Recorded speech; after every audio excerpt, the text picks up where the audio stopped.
Hi, everybody. Hi, Libra. This is your homework family reading for Libras, Sun, Moon, Rising, and Venus. Gotta give us some light. Always some shine, some light on the subject. I'm gonna learn to talk one day. I've only been saying it for like 4 years on video, but one day I'm gonna learn to talk. Anyway, this is your homework family reading for Libra, Sun, Moon, and Rising from May 15th through the 31st. You cannot eat my lighter.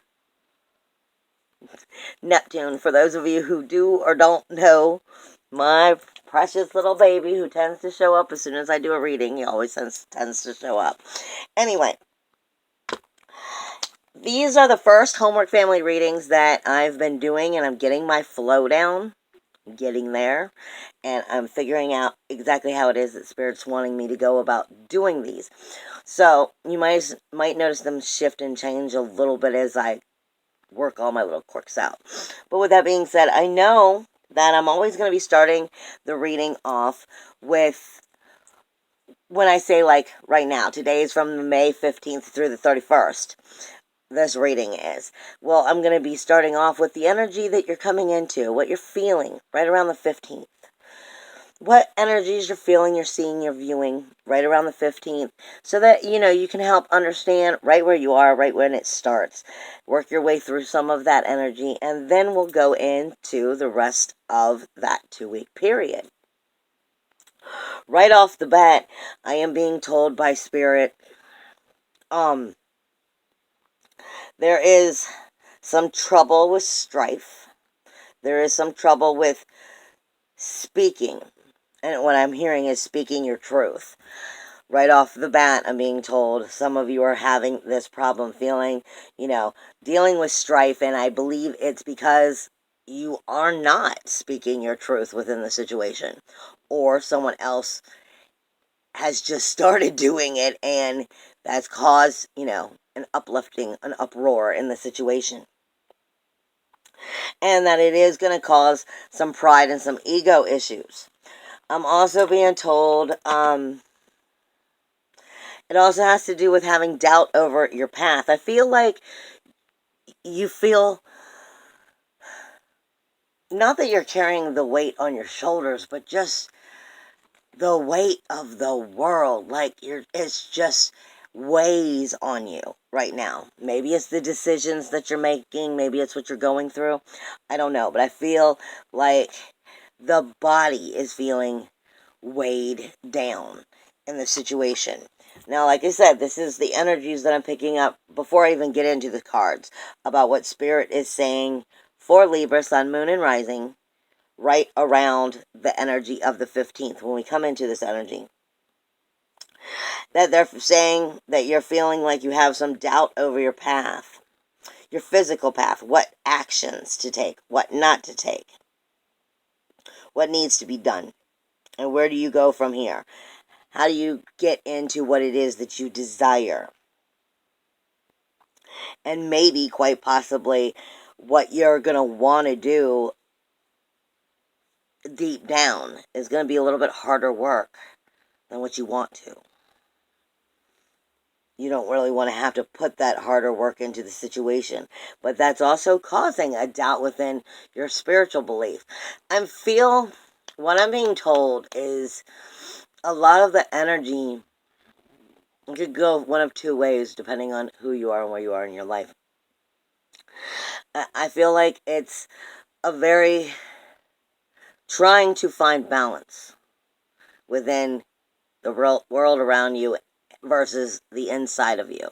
Trying to find harmony within the two. So you're facing yourself in a form. But this is actually a healing. It may not be comfortable, but it is meant to be a healing.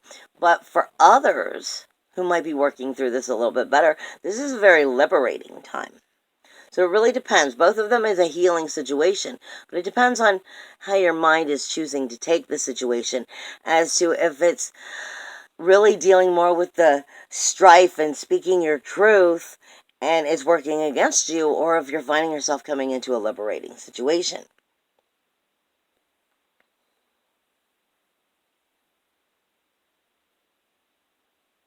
I'm being told also that you're having a problem with being inflexible. You're at a standstill. Like I said, you don't really know what to do in some of the situations that's going on. This is the information that I'm being given by Spirit before I move in to any of the astrology and I jump back and forth between the cards.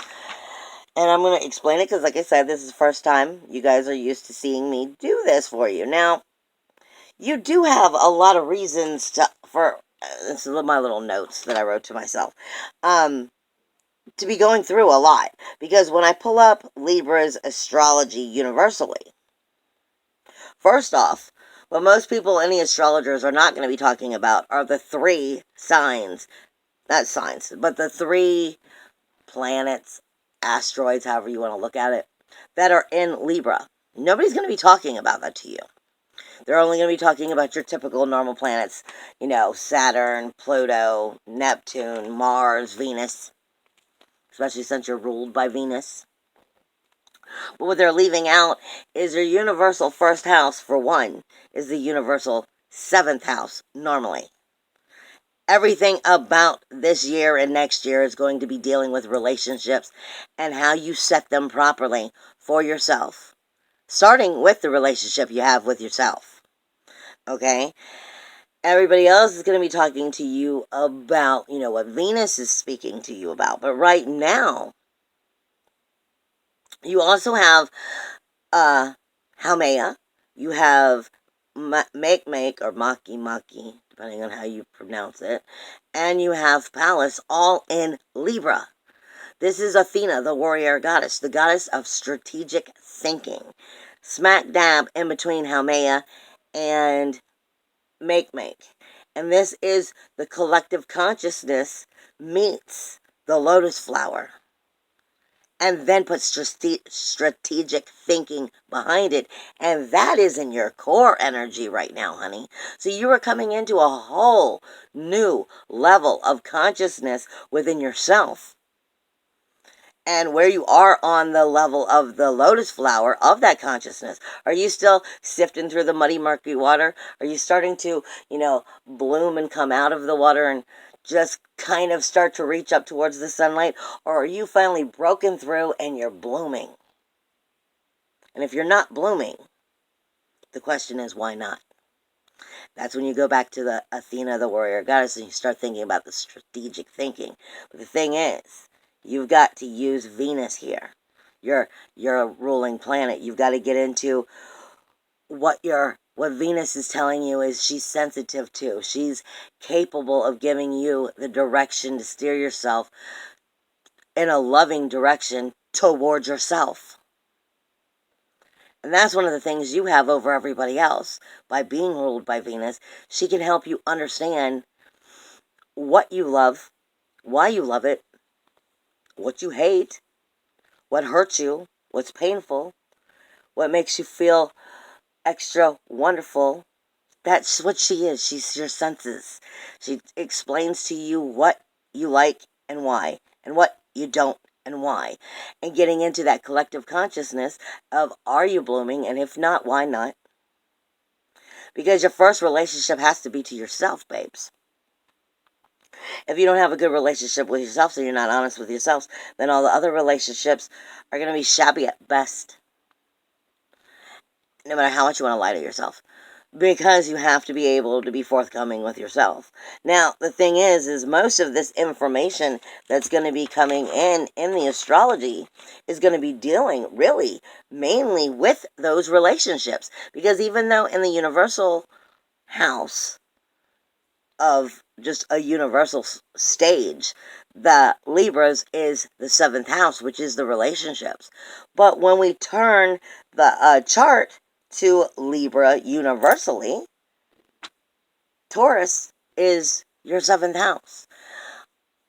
On my way home from work today, I asked, who am I going to be reading for? And it wasn't until I realized that it was for you. The very first thing that was given to me, but I'd already read for Taurus, was a giant black bull popped up. Took me a few minutes to figure out what that meant until I hit your astrology. That 7th house is Taurus.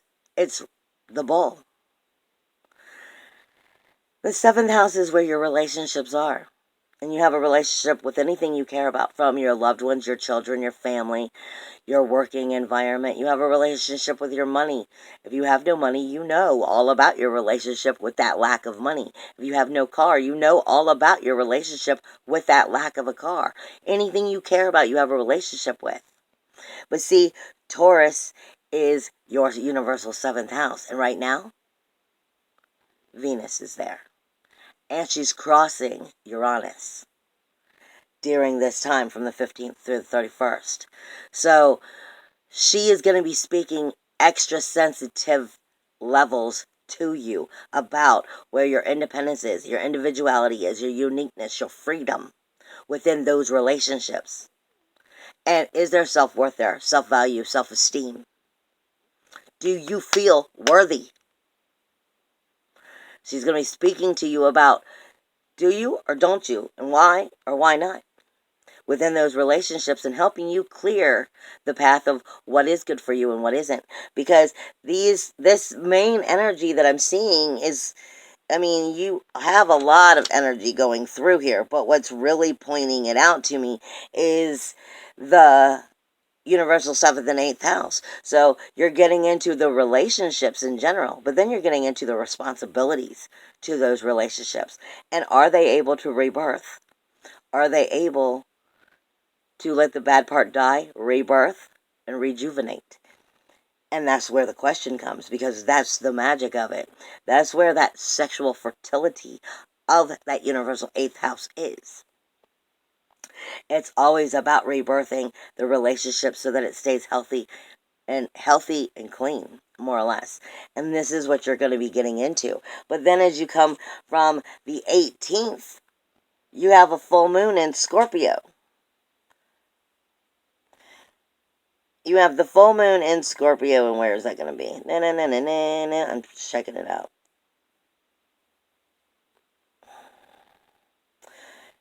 That's actually your 2nd house, which is going right back into your self-worth, your self-value, your self-esteem. Coming through Scorpio is going to make it even more sensitive. So you have every right to be incredibly sensitive the end of throughout May. You have every right for it to pull you into, a brand new soulful place within yourself. But you've got to believe in you. You have to know that you're worthy, and you have to claim your worth. And then on top of it, on the 21st, you have Sun and Mercury moving into Gemini. And it's going to be there when the new moon comes in June on the 3rd, also in Gemini. Gemini is Jekyll and Hyde, and that is your spiritual house, your psychic house. So you're really, truly facing it off with yourself and the world around you. And it makes complete sense why you are. Like I said, it starts off with you automatically are the relationships. This is about you learning not to settle, not to make it so important to have harmony, to create balance and harmony because you want to make it easy, because you want to make it healthy, because you want to make it happy. Because if you're creating it when it's really not meant to be created, you haven't learned anything. This is about you truly stepping into understanding what you need, and not always what the relationships, what you want to give to the relationships. Are you getting what you need out of them? That's going to be a lot of your question for this whole month. All right. I'm not taking that. I hadn't even asked any questions yet. I tend to use the light and shadow deck when I hit the tarot. And I like that because I want to start with what may possibly be the lowest vibration. Where are you at when you hit the 15th? Right around the 15th, as you're coming into this energy. As you're coming into that full moon in Scorpio, what are you feeling? What is going on with you to help you go in the right direction? So I'm starting it there, and we're moving from there out.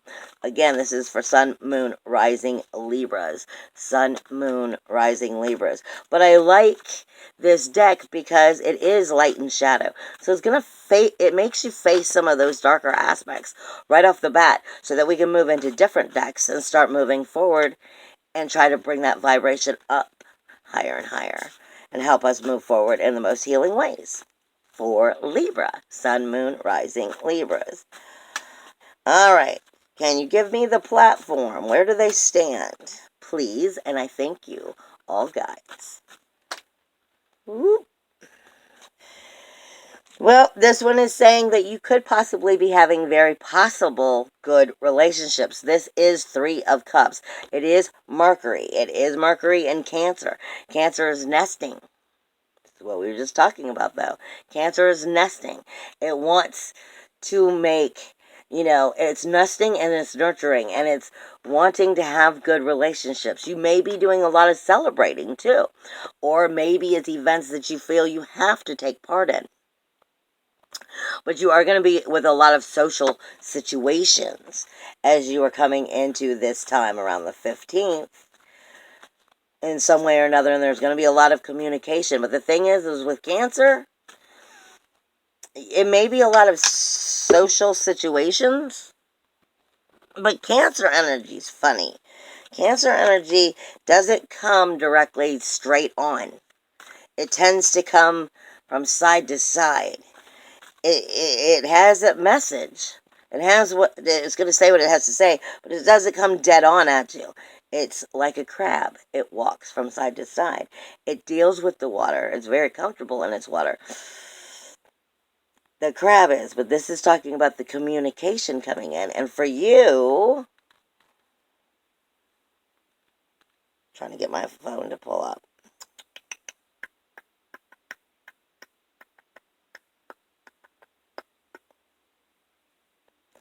That's actually, well, it is your 10th house. It's your 10th house, and you have Mars there. You have Juno there. So it is sacrificing commitments with passion, action, aggression. So that is your goals, your dreams, your wishes in these communications. But things may not be coming at you straight on. They may be coming at you blindsidedly. Next, you have the Five of Pentacles. And this is anxiety being brought on within these situations, these celebrations or events that you might have to be in. A lot of I meant to also tell you, a lot of this also is going to be speaking to you in general during the 15th through the 31st.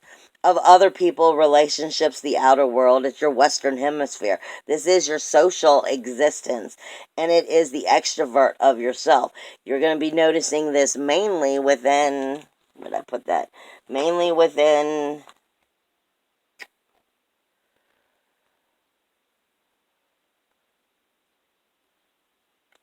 4th through the 9th house.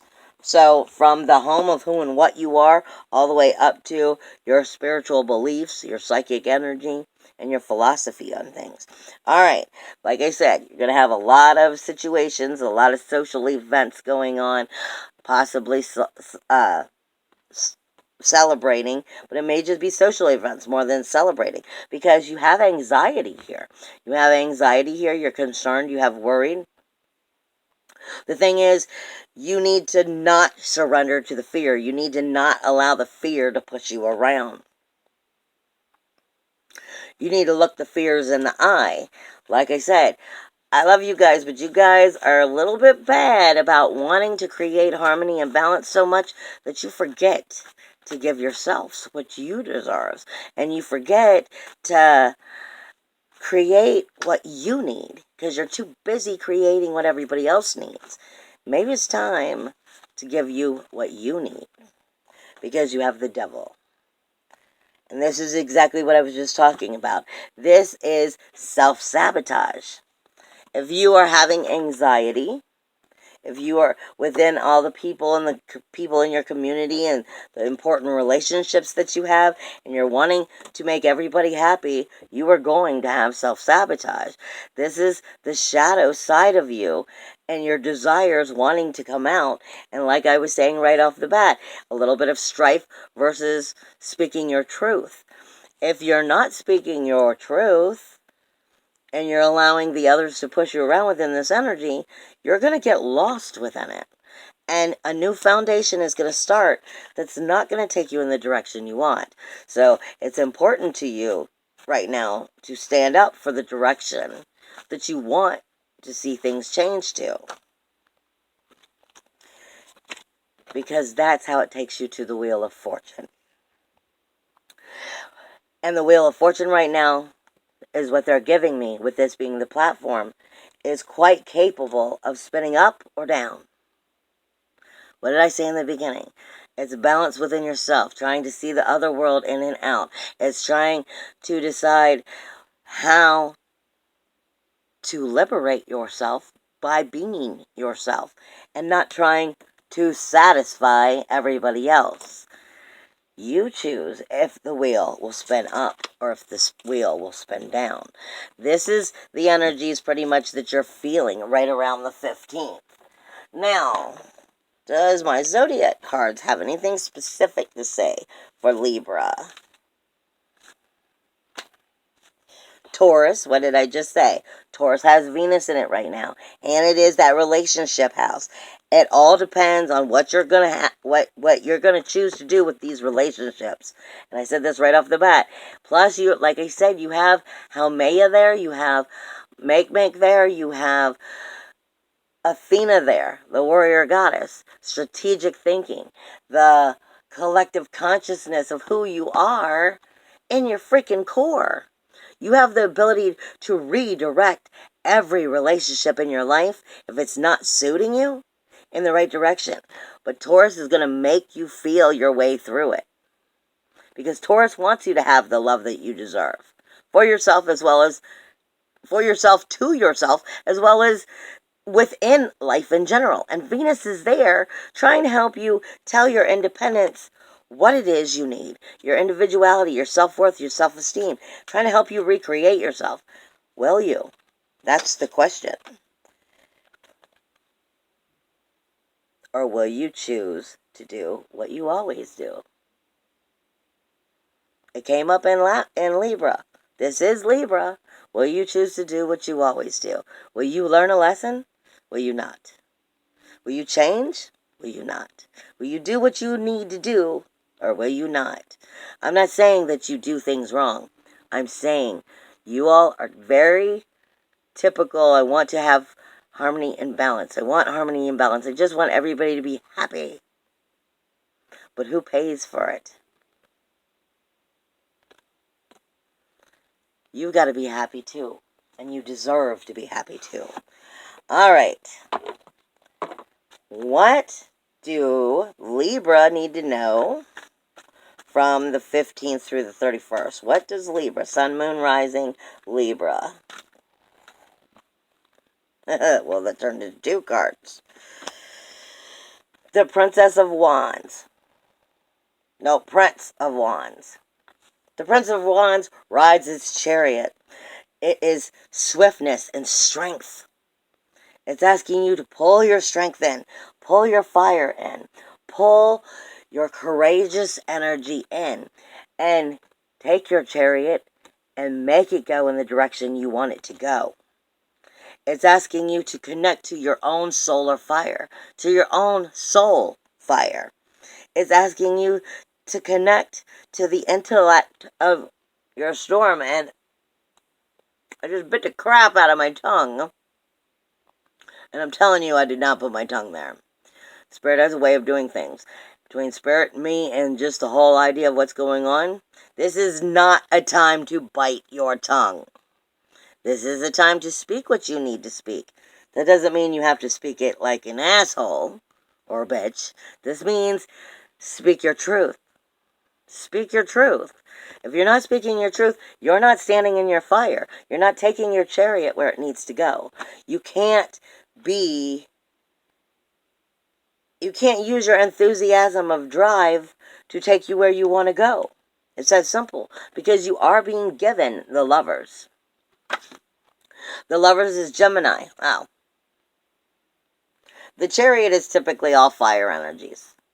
So if that means anything for significance for you, Aries, Leo, Sagittarius. The Lovers is Gemini. Now the Lovers speaks to us, for me, a little bit different from everybody else. It's rectifying the situation. This is what it means, to rectify the situation. It is to see who is good, to find the light in the situation, to see what is good and to rectify it. It is east and above, so it's a beginning higher energy for you. This is also a woman of valor because it's the Zion. It is the returning of light to the crown. I'm sorry for laughing. That's one thing that I forgot as I was getting ready to do the video. They kept catching my head on fire. It's returning light to the crown. This is returning the light of yourself from your heart to your head. Giving yourself back what you deserve. Giving yourself back what you deserve, what your value. And connecting it to the higher purpose that has to start first off with caring about you and the relationship you have with yourself, and then the relationships you have with everyone else.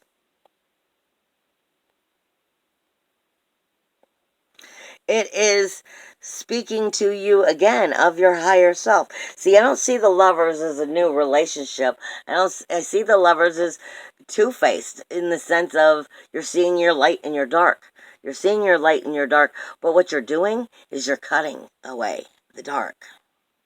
You're cutting away the ego and saying, I banish you. We're done. I am in my own power now, and I don't have to have you steering any part of my life anymore. That's the way I see the Lovers. Is there anything else from this deck that Libra, you may want to step away from the 15th through the 31st. You may want to step away and truly see what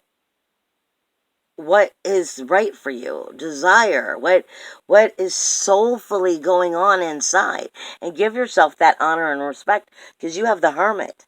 The Hermit is telling you to seek your own inner wisdom, your secret fire. It's the infinite connection with the oneness, if you would connect with it, so that you can hear your higher self tell you what you need. But this is also a Virgo of significance. It could be. This is the Yod. This is what first helps create.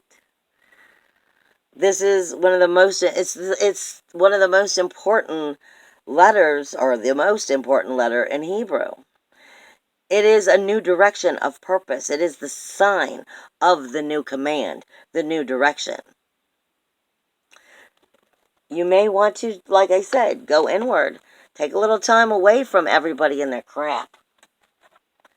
You know, you might need to tell a couple of those prior engagements, nah, you know what, I need some me time. I gotta decide what is important to me right now. And I can't do that if I'm all up in your shit. And sometimes that's just what you gotta do. It's all about you. Life can't give you any of everything you want and you desire if you can't be willing to give it to you first. What can we leave Libra with?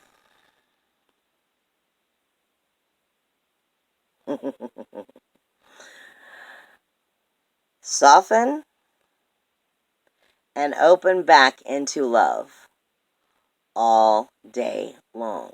Soften yourself and open back into love. This isn't just relationships, babe. This is unconditional love. It can be in your relationships, but this is saying forgiveness. Forgiveness and unconditional love. And even if you have to let somebody go, that doesn't mean that you don't love them. That doesn't mean that you never did. It might just mean that things have to change in your life to get you in the direction you need to go. But separation or leaving people behind does not mean that you don't love them. It just means things have to change sometimes. And that's why we have to forgive. Because we can't keep things to ourselves. Soften and open back into love all day long. Well, this is for a 2-week period from the 15th to the 31st. So this is for the rest of the month that's saying it. Express your love through your deeds. Express your love through your deeds over the whole time. Do what you know needs to be done. Express your love not by just showing flowers, if you're a guy, by giving flowers or candy or pretty presents. Do the deeds that love requires. And is there anything else from my last little deck? I love these two little decks. These two little decks are perfect for helping you get to a higher vibration and helping you move forward. And I'm showing you them in case you like them and you want to go get your own. Is there anything else that Libra needs to hear when we leave this reading to help them? Too many. To help them find their way in the most positive way from the 15th through the 31st.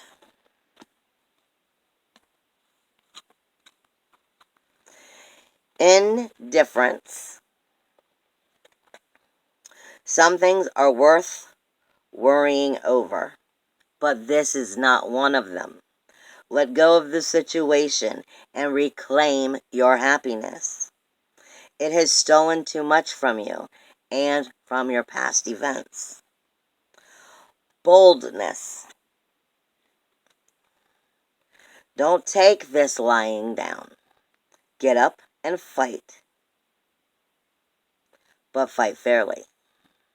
This fight will be remembered because of the respect and dignity you bring to the battle. You are Libra. Everything about you comes down to harmony and balance. You can fight fairly. You can fight for yourself.